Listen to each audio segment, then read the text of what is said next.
Hey guys, it's Chris from howtostartanything.com, and coming off the podcast episode of How to Start Your Podcast, I wanted to do a separate video on what audio equipment I use. That way the video is not too long. So this video will be strictly about the audio equipment you would need for a podcast, what I use and what I recommend. And I will also link the article on my website about how to start a podcast, which has all these links in there and all the screenshots, etc., and talks a little bit more in depth about all this in the description below. So let's talk about what audio equipment to use with your podcast, and we're starting right now.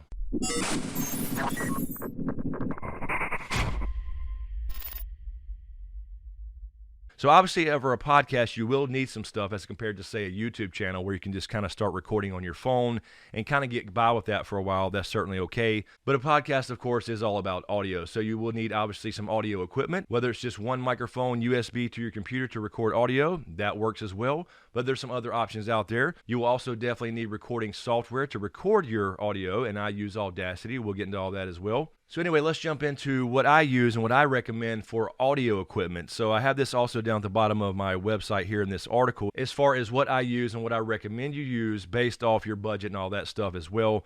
Now you can start recording on your phone like I mentioned before with the YouTube channel. There are, devices now and apps you can download to record on your phone, and that's perfectly okay. If you have to start that way, by all means do so. But again, remember that a podcast is all about audio, and you want the audio to be as quality as possible. Unless you have a particular microphone that plugs into your phone, there are some things like that, and that would work perfectly fine as far as I know. But I have not personally used any of those apps or hardware, so anything I recommend as far as affiliate links in the description of this video or on this website here, I have used or at least tested out myself. So the cheapest and easiest route you can go is just a USB microphone where it plugs in directly to your computer via the USB port, and it gets the power from there and everything, and you can record directly into your recording software.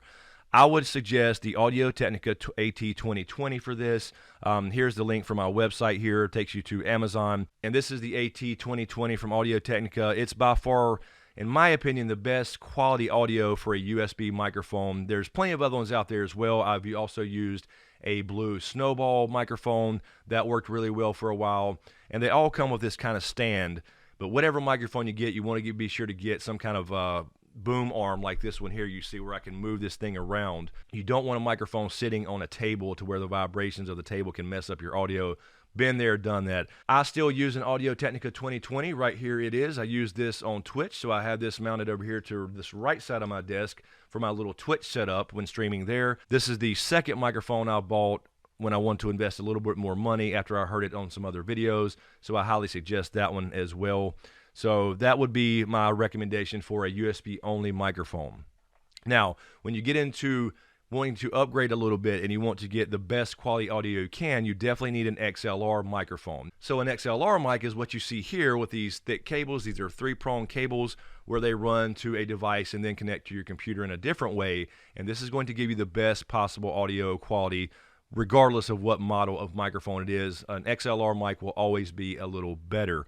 Now, with that said, for the lower end, I also recommend the Audio-Technica AT2020 that comes as an XLR mic. This is it right here from my link on my website as well. This is exactly the same microphone as you can see, but it only uses the XLR cable as opposed to the USB port.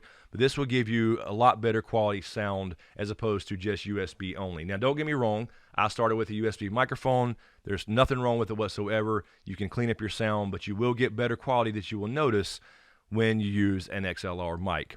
For the higher end, this is what I'm using right here, this Shure microphone. This is a Shure SM7 microphone, and it is pretty damn expensive, but if you can afford it at some point, depending on what your budget allows, I highly recommend this microphone. Think about Joe Rogan, the biggest podcast in the world. This is the microphone he uses as well.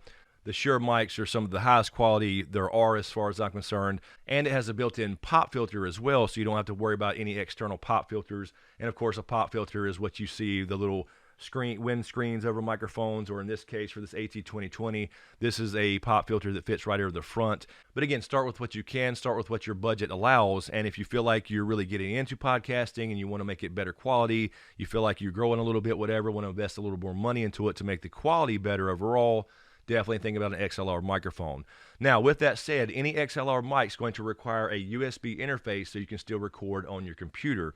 So with any microphone, I would highly recommend for single users or just a small setup where maybe you have 2 people maybe a co-host or you're interviewing people so you have guests and things like that, I would recommend the Focusrite Scarlett USB audio interface. You can get several different versions of this. Now, what this allows you to do is plug your XLR mic in. Since XLRs are not powered themselves by USB, this sends the microphone power right here and allows you to also interface with your computer via USB port. Something like this is basically a small version of a mixer where you can also adjust the gain on the microphone, which is basically the power it sends through the mic, and you can adjust to the sound quality you like. And this will also be where you plug in your headphones to listen to yourself speak, which is important in a podcast, especially if you have co-host or guest or whatever. You don't want their audio bleeding into your microphone and vice versa.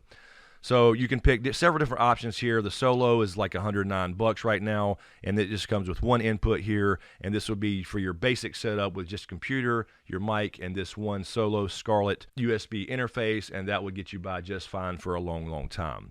Now, for a little bit more high-end setup, if you have, for example, multiple co-hosts or you have multiple guests or whatever, basically any situation where you have more than 2 people on your podcast, I would highly recommend something like the Behringer 1204 USB mixer. Now, this is a full-fledged audio mixer, and it looks pretty intimidating at first when you first see this, but it's really not. Once you take a look at it, get used to it, it's really not that intimidating. If you look at the picture here on the screen here, each one of these lines here, think about an input, is an individual input. So this whole line down here where I'm kind of running my mouse up and down is where one microphone plugs in up here. This sends power back out to it so you can power the microphone. That's essentially your gain.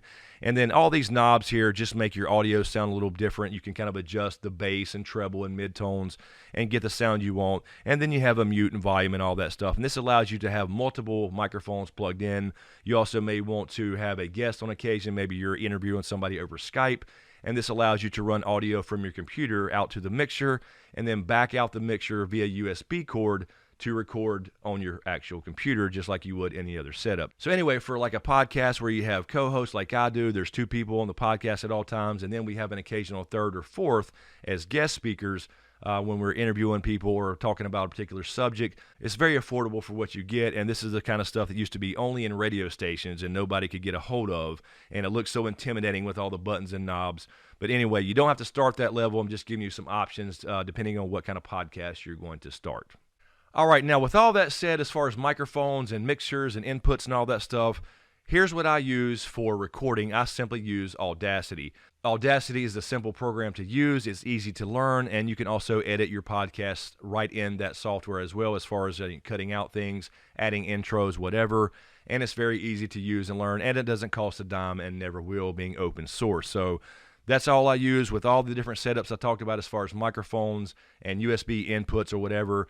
Just simply use Audacity to start with. Later on, if you want to move up to something like Adobe, they do have paid programs, etc. But for me personally, Audacity has been just fine. I can clean up my audio. I can make it sound better. I can lower the levels. I can do whatever I want and edit in there as well if I need to. And it's completely free, so you can't beat that. So definitely think about just using Audacity, especially when you're starting out on a budget.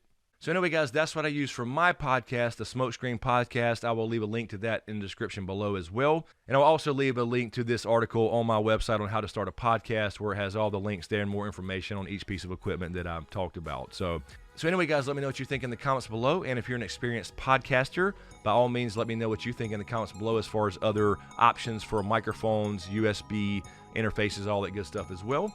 And if you dig what I do here, please give these videos a like, comment, and a share. And of course, be sure to subscribe to get everything and click that notification bell twice so you're notified when I drop a new video. So thanks for watching. Now go create something.